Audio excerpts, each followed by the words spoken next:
आज पढ़ेंगे प्रश्नावली 14.1 का क्वेश्चन नंबर 4। क्वेश्चन नंबर 4 है, देखो इसके अंदर दिया गया है, किसी अस्पताल में एक डॉक्टर द्वारा 30 महिलाओं की जांच की गई और उसके हृदय स्पंदन की प्रति मिनट संख्या नोट करके नीचे दर्शाए अनुसार संक्षिप्त रूप में लिखी गई एक उपयुक्त विधि का चयन करते हुए इन महिलाओं के हृदय स्पंदन की प्रति मिनट माध्य संख्या ज्ञात कीजिए। यानी प्रति मिनट माध्य संख्या ज्ञात करनी है, हृदय स्पंदन की प्रति मिनट माध्य संख्या हमें ज्ञात करनी है। तो हम क्वेश्चन नंबर 4 को हल करते हैं। सबसे पहले क्या करते हैं, इसकी एक सारणी बनाते हैं। इस सारणी को बनाने के लिए हम इस विधि के अंदर जो विधि का प्रयोग करेंगे, इस क्वेश्चन को हल करने के जिस विधि का प्रयोग करेंगे वो विधि होगी पग विचलन विधि। समांतर जब माध्य ज्ञात किया जाता है तो मुख्यतः इसे 3 विधियों द्वारा ज्ञात किया जाता है। एक होती है प्रत्यक्ष विधि, दूसरी होती है पग विचलन विधि और तीसरी होती है कल्पित मान विधि। तो सबसे पहले हम हृदय स्पंदन की प्रति मिनट संख्या लिखेंगे। इसे ज्ञात करने के लिए यहाँ पर सबसे पहले जो सारणी बनाएंगे इसमें हम लिखते हैं हृदय स्पंदन, हृदय स्पंदन की प्रति मिनट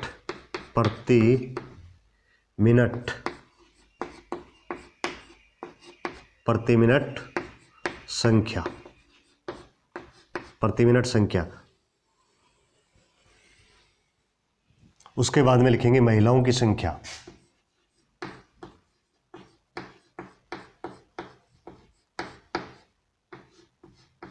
महिलाओं की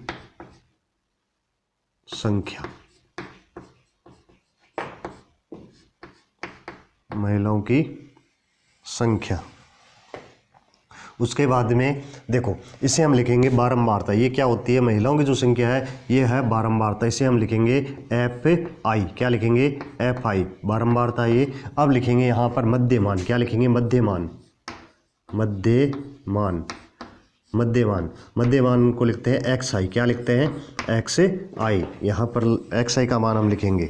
इसके बाद में हम किस विधि का प्रयोग करेंगे, UI यानी पग विचलन विधि का प्रयोग करेंगे। तो यहाँ लिखेंगे UI बराबर XI माइनस A/H। यहाँ हम UI का मान ज्ञात करेंगे और उसके बाद में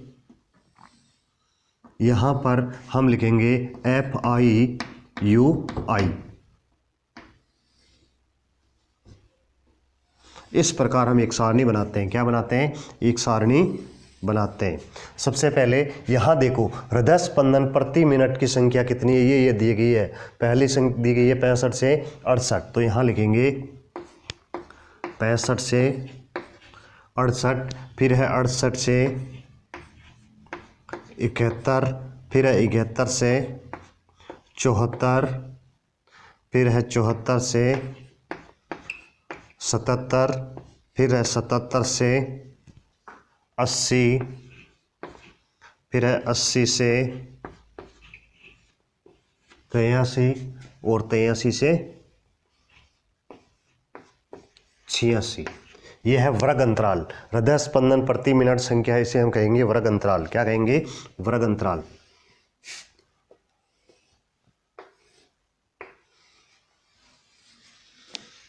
अब देखो ये है बारंबारता का मान हम यहाँ पर लिखते हैं। यहाँ बारंबारता इस वर्ग के अंदर कितनी है, 2 है।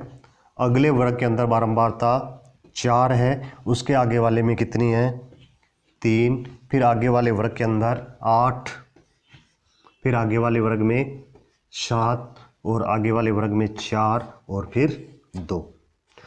ये बारंबारता है। अब हमें मध्यमान निकालना है। क्या निकालना है, मध्यमान निकालना है। मध्यमान निकालने के लिए हम क्या करेंगे, इन दोनों संख्याओं को, यानी जो वर्ग अंतराल है इनकी उच्चतम सीमा और निम्नतम सीमा है, इन दोनों सीमाओं को क्या करेंगे, जोड़ेंगे और जोड़ करके यहाँ 2 का भाग दे करके मध्यमान निकालेंगे। या इन दोनों के बीच की संख्या भी हम लिख सकते हैं, बात एक ही है। तो हम देखो 65 और 68 को जोड़ेंगे, निम्नतम सीमा और उच्चतम सीमा। पहले एक को मैं समझा देता हूँ। निम्नतम सीमा 65 है और उच्चतम सीमा कितनी है, 68 है। बटा 2, 8 और 5 कितने हो गए 13, 13 का 3 हासिल 1, 6, 6, 12 और 1 13, 13 133 बटा 2, 133 में जब 2 का भाग दोगे तो यहाँ आ जाएगा 6, 1 13, 6.5 यानी 66.5 आ जाएगा।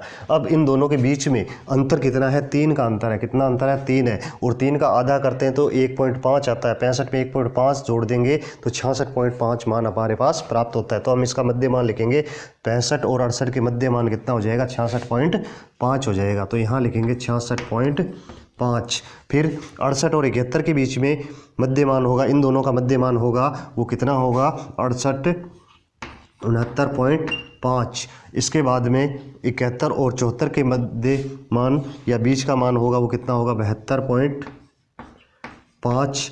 फिर होगा अगला मान होगा 74 और 77 के बीच में, इन दोनों को जोड़ करके 2 का भाग दोगे तो कितना आएगा, 75.5।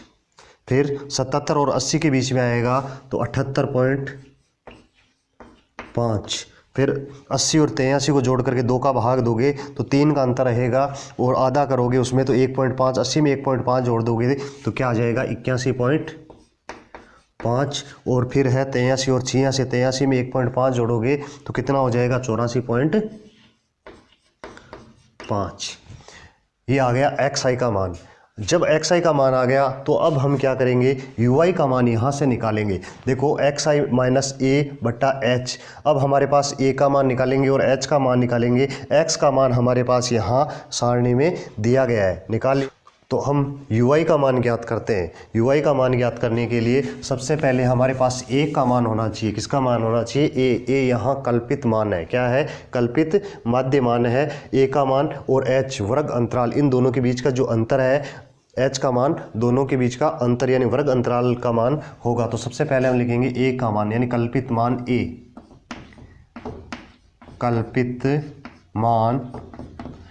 कल्पित मान ए का मान देखो कितना है, कल्पित मान ए है, ए का मान कितना है, यहाँ से निकाल लो। एक्स आई, इस एक्स आई की सारणी की मध्य का मान है वो क्या होगा, कल्पित मान ए होगा। देखो टोटल मान 1 2 3 4 5 6 और 7 दे रखा है, तो 3 नीचे छोड़ दो, 3 ऊपर छोड़ दो, बीच का मान ले लो 75.5 है, वो क्या हो जाएगा, इसका मध्य मान यानी कल्पित मान ए का मान हो जाएगा 75.5 हो जाएगा। कितना हो जाएगा, 75.5। तो मैं यहाँ लिख देता हूँ 75.5 कल्पित मान हो गया। अब हमें निकालना है एच का मान। एच देखो, एच इसके बीच में अंतर देखो, 66.5 और 69.5, इनका बीच का अंतर कितना आ रहा है, 3 आ रहा है। 69 और 72 के बीच में अंतर 3 आ रहा है। 72 और 75 के बीच का अंतर कितना आ रहा है, 3 है। तो एच का मान यहाँ हमारे पास कितना होगा, 3 होगा। कितना होगा, 3। एच का मान हमारे पास आ गया 3। अब हम क्या करेंगे, समांतर माध्य निकालेंगे। क्या निकालेंगे, समांतर माध्य निकालने के लिए सबसे पहले यू आई का मान निकालेंगे। तो कल मैंने बताया था कि देखो 75.5 है, इस 75.5 के जो सामने की संख्या यानी कल्पित मान जिसको हम मानते हैं, इनके सामने की संख्या को हम हमेशा क्या मान लें, 0 मान लें। क्या मान लें, 0। तो इस संख्या को हम 0 मान लेते हैं।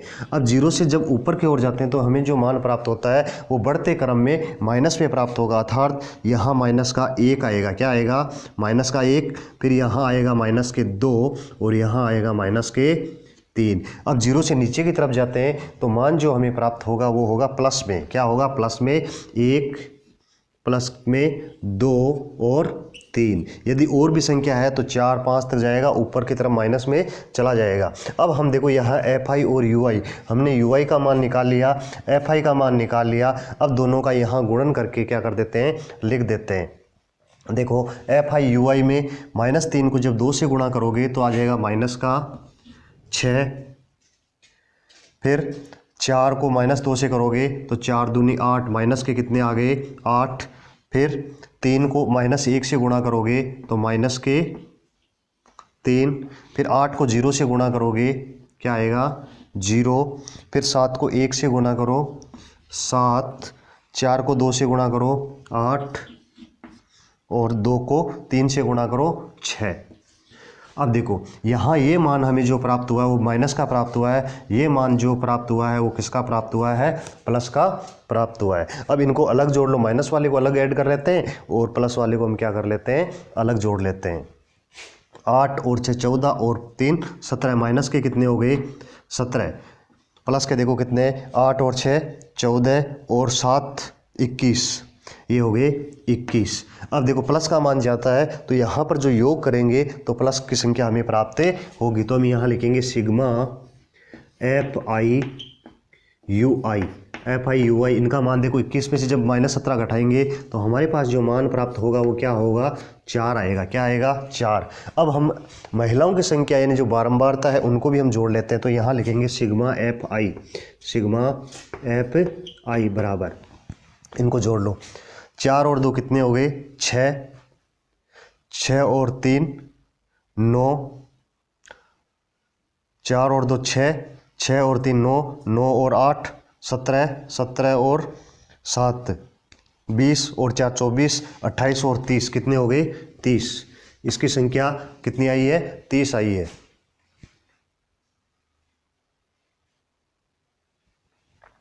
यानी इसका जो संख्या प्राप्त हुई है वो कितनी हमें प्राप्त हुई है 30 प्राप्त हुई है। अब देखो हमने ये मान निकाल लिया। अब हमें निकालना समांतर माध्य। क्या निकालना है समांतर माध्य। तो समांतर माध्य निकालने के लिए हम लिखते हैं समांतर माध्य। समांतर माध्य ज्ञात करने का सूत्र देखो मैं यहाँ लिख रहा हूँ x बार। ये समांतर माध्य है। समांतर माध्य बराबर हो जाएगा a प्लस सिग्मा FI बटा सिग्मा FI गुणा h। देखो यहाँ पर a का मान हमारे पास कितना है 75.5 है। कितना है 75.5 है। 75.5 प्लस फिर सिग्मा FI का मान हमारे पास कितने है 4 है। तो इनका मान लिखते हैं 4 बटा सिग्मा FI का मान कितना है 30 है। कितना है 30 है। तो यहाँ लिखते हैं 30 गुणा h का मान कितना आया था 3 आया है। कितना आया है 3 आ गया। अब हम इसको आगे और हल करते हैं। तो देखो 3 से ये कट रहे हैं 3 से 30 कट गए। यहाँ कितने आ गए 10 आ गए। अब 10 का भाग इसमें दोगे तो कितना आ जाएगा 4 आ जाएगा। कितना आ जाएगा 0.4 आएगा। तो यहाँ पर आगे हल करते हैं तो यहाँ हो जाएगा 75.5 प्लस 10 का भाग 4 में दोगे तो उत्तर आ जाएगा। यहाँ पर मान प्राप्त होगा 0.4। अब इन दोनों को जोड़ दो तो कितने हो गए 75.9। 75.9 ये हमारे पास जो आ रहा है उत्तर प्राप्त होता है। इस प्रकार हम क्या करेंगे हृदय स्पंदन की प्रति मिनट माध्य संख्या कितनी है 75.9 होगी।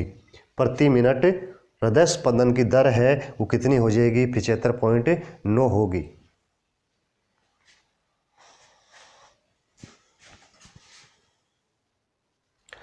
नेक्स्ट क्वेश्चन है क्वेश्चन नंबर 5। देखो क्वेश्चन नंबर 5 देखते हैं। क्वेश्चन नंबर 5 के अंदर कहा गया है किसी फुटकर बाजार में फल विक्रेता पेटियों में रखे आम बेच रहे हैं। फल विक्रेता है वो पेटी में रखे हुए आमों को बेच रहे हैं।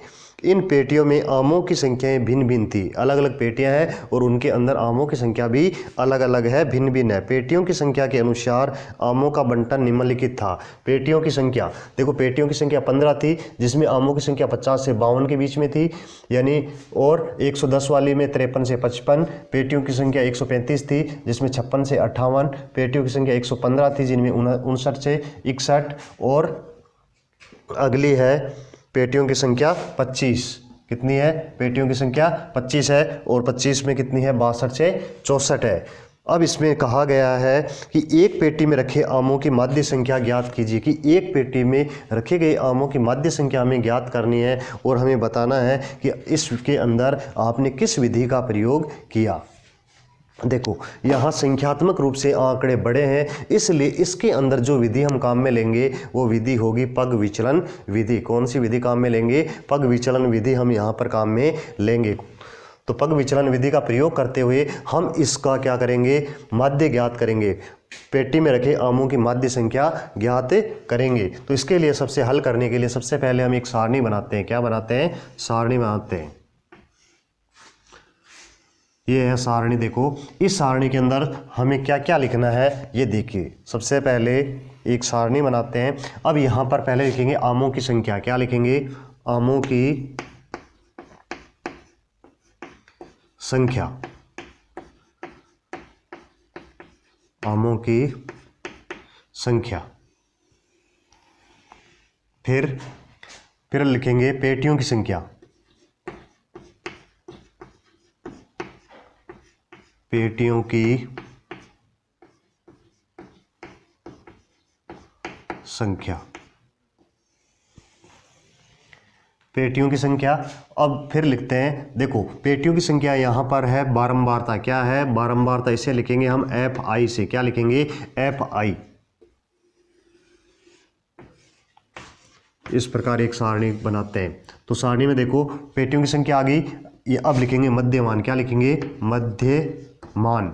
मध्यमान को हम किससे दर्शाते हैं, एक्स आई से दर्शाते हैं, क्या है एक्स आई।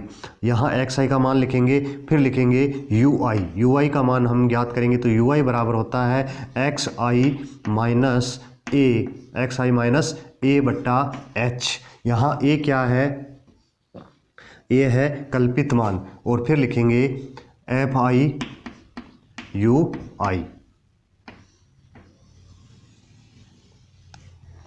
देखो सबसे पहले आमों की संख्या देखिए, आमों की संख्या कितनी है 50 से 52। पहली पेटी के अंदर कितनी है 50 से 52, 50 से 52 है। फिर है 53 से 55, कितनी है 55। फिर है 56 से 58, कितनी है 56 से 58। फिर है 59, 59 से कितनी 61। और फिर है 62 से 64, 62 से 64 है। अब देखो एफ आई, इसमें पेटियों की संख्या कितनी है 15 है। 50 से 52 के बीच में जो पेटियां हैं वो कितनी है 15 पेटी है, पेटियों की संख्या 15 है। 53 से 55 के बीच में जो पेटियों की संख्या वो कितनी है 110 है। फिर है 56 से 58 के बीच में पेटियों की संख्या है वो कितनी है 135, 135। और 59 से 61 के बीच में पेटियों की संख्या है वो 115, कितनी है 115 है। और 62 से 64 के बीच में पेटियों की संख्या वो कितनी है 25 है, कितनी है 25 है। अब देखो हम इसे हल करने के लिए सबसे पहले एक्स आई का मान निकालेंगे, क्या निकालेंगे एक्स आई का मान। एक्स आई का मान कैसे निकालेंगे, इन दोनों को जोड़ेंगे और 2 का भाग देंगे। जब इन दोनों संख्याओं को जोड़ करके यानी निम्नतम सीमा और उच्चतम सीमा इन दोनों को जोड़ते हैं और जोड़ करके जब 2 का भाग देते हैं तो हमारे पास एक्स का मान मध्य मान प्राप्त होता है। तो देखो 50 और 52 है, दोनों को जोड़ेंगे तो कितना हो जाएगा 102, और 102 के अंदर जब 2 का भाग देंगे तो हमारे पास जो मध्य मान प्राप्त होगा वो होगा 51, कितना होगा 51। फिर 53 और 55 को जोड़ेंगे तो इनका मध्य मान आ जाएगा। हम इसको यूं ही लिख सकते हैं 50 और 52 इनके बीच की संख्या क्या है 51 है। देखो 53 और 55 के बीच की संख्या क्या है 54 है, तो हमें मध्य मान प्राप्त हो जाएगा। तो 50 और 52 के मध्य मान हो जाएगा 51, कितना होगा 51। 53 और 55 का मध्य मान होगा कितना 54। फिर 56 और 58 के बीच का मान कितना होगा 57, मध्यमान 57। और 59 और 61 के मध्यमान होगा वो होगा 60। और 62 और 64 के मध्यमान होगा वो कितना होगा, बीच का मान या मध्यमान होगा वो हो जाएगा 63।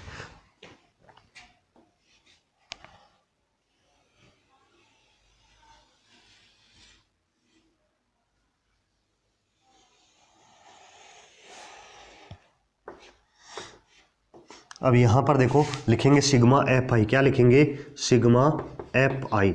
इन सब का जोड़ लिखेंगे, जोड़ेंगे तो देखो 110 जोड़ लो 5 और 5 10, 5 15 और 5 20, 20 का 0। हासिल कितने लग गए 2, 2 और 2 हासिल वाले 4, 4 1 5, 5 और 3 8, 8 और 1 9, 9 और 1 10, 10 की 0 हासिल 1, 1 2 3 और 1 असल वाले 4, कितने हो गया 4।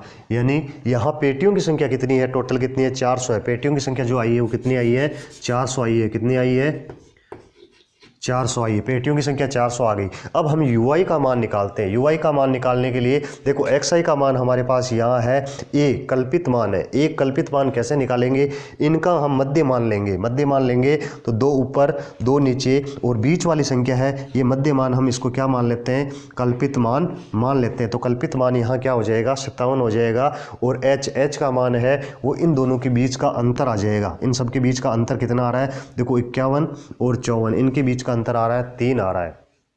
कितना आ रहा है, 3 आ रहा है। और 54 और 57 के बीच का अंतर भी 3 है। 57 से 60 3 है और 3 से 60 से 63 के बीच का अंतर भी 3 है। तो वर्ग अंतराल है वो कितना आ रहा है हमारे पास, 3 आ रहा है। तो लिखेंगे सबसे पहले कल्पित मान, कल्पित मान, कल्पित मान a बराबर, कल्पित मान a का मान देखो कितना आया है, कल्पित मान a का मान आया है 57। कितना आया है, कल्पित मान a का मान 57 आया है। और h बराबर हो जाएगा, h का मान कितना होगा, अंतर कितना आ रहा है, 3 आ रहा है। तो h बराबर लिख लोगे 3, h बराबर आ गया 3। अब देखो यहाँ पर इसने पूछा किस विधि का प्रयोग करेंगे और क्यों। देखो यहाँ पर जो विधि हम प्रयोग कर रहे हैं वो कर रहे हैं पग विचलन विधि। पग विचलन विधि इसलिए प्रयोग में लेते हैं क्योंकि यहाँ पर आंकड़े हैं वो बड़े हैं, और जहाँ पर आंकड़े बड़े होते हैं वहाँ पर उनको सरलतम तरीके में से करने के लिए क्या करते हैं, जो विधि प्रयोग में ली जाती है वह है पग विचलन विधि। तो पग विचलन विधि काम में लेंगे। तो यहाँ पर हम ui का मान अब ज्ञात करेंगे। देखो xi का मान यहाँ दिया गया है, a का मान हमारे पास कितना आ गया, 57 आ गया। कितना आ गया, 57। अब देखो a का मान 57 है, 57 में से xi का मान 51 घटाओगे तो क्या बच गया, माइनस के 6, और माइनस के 6 में h का भाग यानी 3 का भाग दोगे तो क्या आ जाएगा, माइनस का 2 आ जाएगा। क्या आ जाएगा, माइनस का 2। लेकिन मैंने सरलतम तरीका बताया है कि इसके अंदर जिस मान को हम कल्पित मान मानते हैं उसके सामने हमेशा क्या रख दो, 0 रख दो। क्या रख दो, किसी जोड़ वा के गुणा भाग करने की कोई आवश्यकता नहीं है। इसके सामने हम क्या रख देंगे, मान 0 रख देते हैं। क्या रख देते हैं, 0। जब हम इससे ऊपर की ओर जाते हैं तो हम ऋणात्मक रूप से जाएंगे, मान क्रमिक रूप से ऋणात्मक होगा। देखो यहाँ पर 0 है, फिर यहाँ आएगा माइनस का 1 और फिर आ गया माइनस का 2। 0 से जब नीचे की ओर जाते हैं तो मान हमें जो प्राप्त होगा वो होगा प्लस के अंदर। तो यहाँ प्लस का 1 आ जाएगा और यहाँ 2 आ जाएगा। अब हम लिखते हैं FI UI को क्या करते हैं, गुणा। FI और UI इन दोनों को गुणन यहाँ पर लिखते हैं। देखो 15 को 2 से गुणा करोगे तो 15 दूनी 30, किसके, माइनस के 30 आ गए। 110 को -1 से गुणा करोगे तो माइनस का 110। फिर 135 को 0 से गुणा करोगे तो यहाँ आ जाएगा 0। 115 को 1 से गुणा करोगे तो आ जाएगा 115। 25 को 2 से गुणा करोगे तो आ जाएगा 50। अब इनको अलग जोड़ दो, इसको अलग जोड़ दो, क्योंकि ये ऋणात्मक मान है, ये धनात्मक है। देखो 110 और 30 कितने हो गए, माइनस के हो गए 140। यहाँ पर 115 और 50 कितने हो गए, 15 और 50 कितने हो गए, 65, 165। अब 165 में से 140 घटाएंगे तो यहाँ पर जो मान प्राप्त होगा वो कितना होगा, सिग्मा FI/UI बराबर, देखो 65 में से 40 घटाओगे तो कितना बचेगा, 25 बच जाएगा। कितना बचेगा, 25 आ गया। अब यहाँ पर विधि हम काम में ले रहे हैं वो ले रहे हैं पग विचलन विधि। ये मैंने बता दिया क्यों ले रहे हैं, क्योंकि यहाँ आंकड़े बड़े हैं, इनको सरलतम करने के लिए हम जो विधि काम में लेंगे वो विधि है पग विचलन विधि। अब हम क्या करते हैं, समांतर माध्य ज्ञात करते हैं। प्रति पेटी आमों की संख्या ज्ञात करने के लिए माध्य ज्ञात करते हैं। तो यहाँ लिखेंगे समांतर माध्य, समांतर माध्य,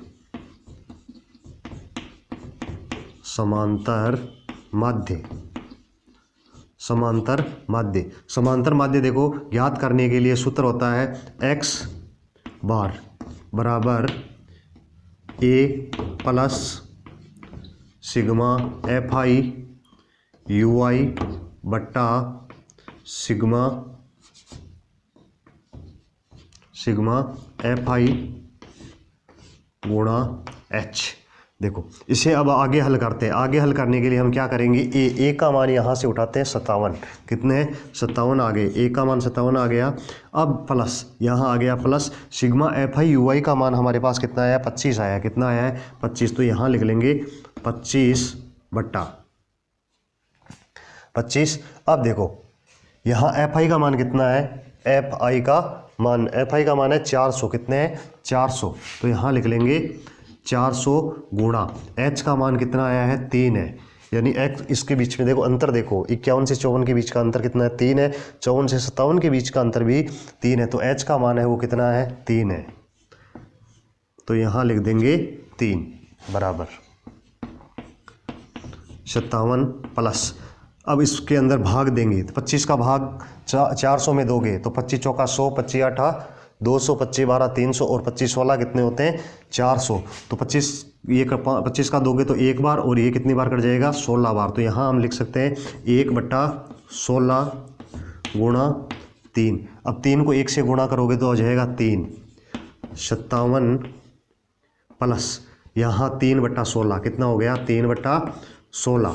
अब 3 के अंदर 16 का भाग देंगे तो देखते हैं उत्तर कितना आता है, 57 प्लस, देखो 16 का भाग 3 में दोगे तो यहाँ दे लो, देख लेते हैं अपन, 3 में 16 का भाग देंगे तो जाता नहीं, तो हम उतारेंगे 0, तो यहाँ लग गया पॉइंट, 16 एकम 16 बच गए 14, उतारा 0, 16 पंजे 80, 16 6 96, 16 7 112, 16 8 128 बच गए 12, उतारा 0, 16 पंजे 80, 16 6 96, 16 7 112, यानी पॉइंट के बाद में हमने 3 उत्तर निकाल लिया, 2 निकालोगे तो भी ठीक है, 3 निकालोगे तो भी ठीक है। अब देखो यहाँ पर आ गया पॉइंट 1 8 और 7। अब यहाँ देखो पॉइंट के बाद में 2 के बाद में तीसरी संख्या 5 से बड़ी है, तो इस संख्या को हम क्या कर देंगे, हटा देंगे और आगे वाली संख्या में 1 जोड़ देते हैं, तो यहाँ जो मान प्राप्त होगा वो हो जाएगा 57 प्लस 0.1 8 के आगे 7 है, 5 से बड़ी संख्या है तो इसको हटाते हैं, तो यहाँ इस क्या जुड़ जाएगा 1 जुड़ेगा तो यहाँ हो जाएगा 9, कितने हो गए 9 बराबर 57 में के अंदर 0.19 जोड़ देंगे, 0.19 जोड़ेंगे तो यहाँ हो जाएगा 57.19, ये हमारे उत्तर आ गया। क्या आ गया उत्तर, किसका आया है, प्रति पेटी आमों का समांतर माध्य कितना आया है 57.19 आया है, 57.19 प्रति पेटी आमों की संख्या हो गई।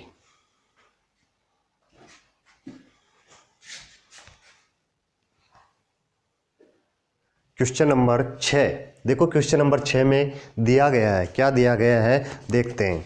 क्वेश्चन नंबर 6 में कहा गया है निम्नलिखित सारणी किसी मोहल्ले के 25 परिवारों में भोजन पर हुए दैनिक व्यय को दर्शाती है। एक सारणी दी गई है और किसी मोहल्ले के अंदर 25 परिवारों की दैनिक व्यय को दर्शाती है। अब इसके अंदर पूछा गया है कि दैनिक व्यय रुपए में इतने होते हैं और परिवारों की संख्या इतनी है। अब हमें ज्ञात क्या करना है देखते हैं। एक उपयुक्त विधि द्वारा भोजन पर हुआ माध्य व्यय ज्ञात करना है। उपयुक्त विधि द्वारा भोजन पर हुआ माध्य व्यय हमें ज्ञात करना है। इसके लिए हम देखो कौन सी विधि, सबसे पहले इसने पूछा है कि इसके अंदर विधि कौन सी काम में लेंगे, तो इसके अंदर आंकड़े बड़े हैं, क्या है बड़े आंकड़े हैं, इनको सरल करने के लिए जो विधि हम काम में लेंगे वो विधि है पग विचलन विधि। कौन सी विधि काम में लेंगे, पग विचलन विधि। अब पग विचलन विधि से इसका मान ज्ञात करने के लिए सबसे पहले हम एक सारणी बनाते हैं। क्या बनाते हैं, सारणी बनाते हैं, एक सारणी बनाते हैं।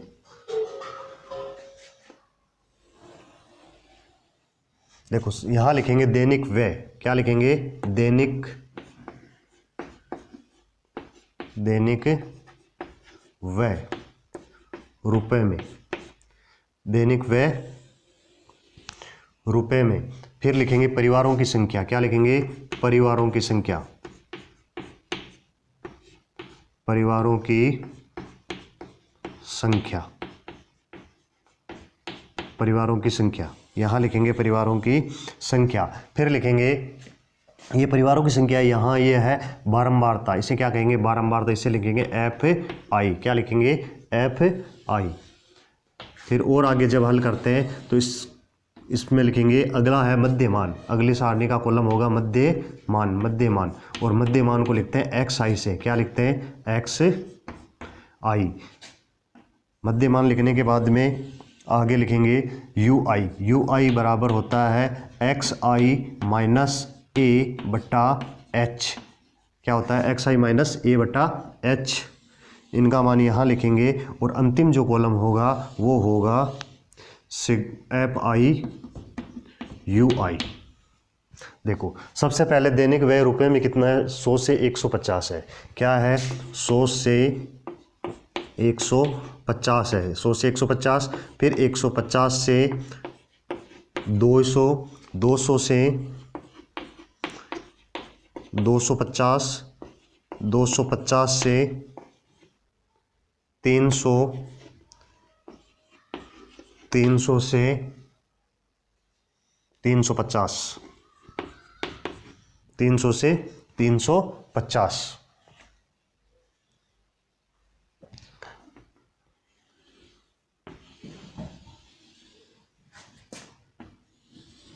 देखो अब इसे हल करते हैं। परिवारों की संख्या कितनी दी गई है? परिवारों की संख्या पहले कॉलम में 100 से 150 के अंदर परिवारों की संख्या कितनी है? 4 है। इसमें आगे वाले में है 5, फिर है 12, 2 और 2।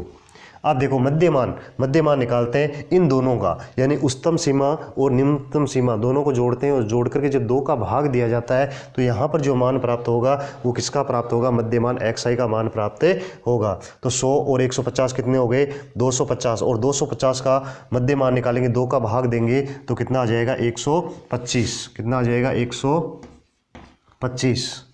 फिर 150 और 200 दोनों को जोड़ेंगे तो हो गया 350। कितना हो गया? 350, और इनमें 2 का भाग देंगे अर्थात इसका जो मध्यमान आएगा वो कितना आ जाएगा? मध्यमान 200 का हो जाता है 100 और 75, तो कितना हो जाएगा? 175। 175। अब देखो 200 और 250 को जोड़ेंगे तो 450, 450 का कितना हो जाएगा? 225, 225। फिर हो जाएगा आगे वाला 200 और 300, 500, 550, 550 का कितना हो गया? 275। फिर 300 और 300, 600, 650, 650 का हो गया 325। ये इसका क्या हो गया? मध्यमान प्राप्त हो गया। अब हमें यू आई निकालना है। यू आई निकालने के लिए सबसे पहले हम क्या निकालेंगे? कल्पित मान निकालेंगे। कल्पित मान, देखो कल्पित मान ए है, उसका मान सबसे पहले कहाँ से लेंगे? मध्य मान ले लेंगे, यानी एक्स आई मध्य का मध्य मान ले लेंगे। इसमें 2 ऊपर छोड़ते हैं, 2 नीचे, 5 संख्याओं में से मध्य मान या बीच की संख्या लेते हैं। तो यहाँ कल्पित मान ए का मान कितना प्राप्त हुआ है? 225। तो यहाँ लिखेंगे कल्पित मान, कल्पित मान ए, कल्पित मान ए का मान कितना है? 225। फिर है एच का मान, क्या है? एच यानी इनका अंतर, मध्य मानों के बीच का जो अंतर आता है वो कितना है? एच का मान देखो कितना है यहाँ? 125, 175, इन दोनों के बीच का अंतर कितना है? 50 है। चाहे यहाँ से भी ले सकते हैं, 100 और 150 का बीच अंतर कितना है? 50 है। तो यहाँ से ले लेते हैं अक्सर हम, तो 25 और 75 के बीच का अंतर कितना है? 50 है। तो एच का मान हमें जो प्राप्त हुआ है वो हुआ है 50। अब देखो यू आई का मान ज्ञात करते हैं। यू आई का मान ज्ञात करने के लिए एक्स आई माइनस ए बटा एच, सबसे पहले जो मध्य मान है जिसको हमने कल्पित मान ए माना है उसके सामने हम क्या रख लेते हैं? 0 रख लेते हैं। जब हमें जोड़ बाकी नहीं करना होता, सरलतम तरीके से करते हैं, तो इसके सामने सीधा मान कौन सा रख लेते हैं? 0 रख लेते हैं। कौन सा रखते हैं?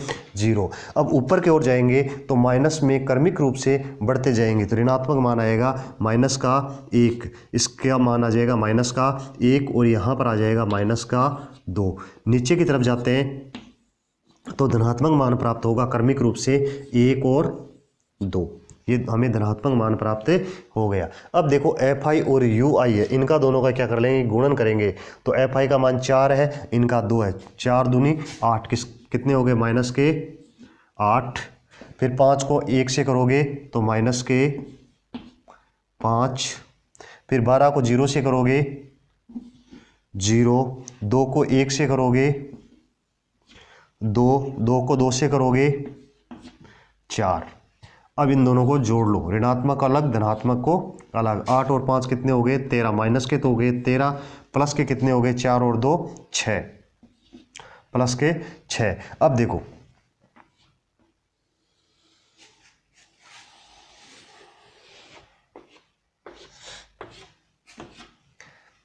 एफ आई का योगफल कर लेते हैं यहाँ पर, सिग्मा एफ आई का मान कितना हो गया 12 और 2 14 और 2 16, 16 और 4 20 और 5 25, कितने हो गए 25, यानी परिवारों की संख्या कितनी थी 25 थी। अब यहाँ पर एफ आई यू आई यानी सिग्मा एफ आई यू आई बराबर, देखो माइनस का 13 है प्लस का 6 है, तो माइनस का मान बचेगा कितना, माइनस के 7 प्राप्त होंगे।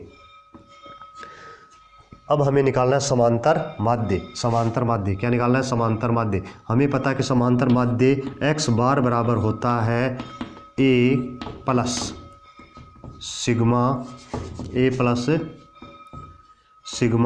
एफ आई यू आई बटा सिग्मा एफ आई गुणा एच।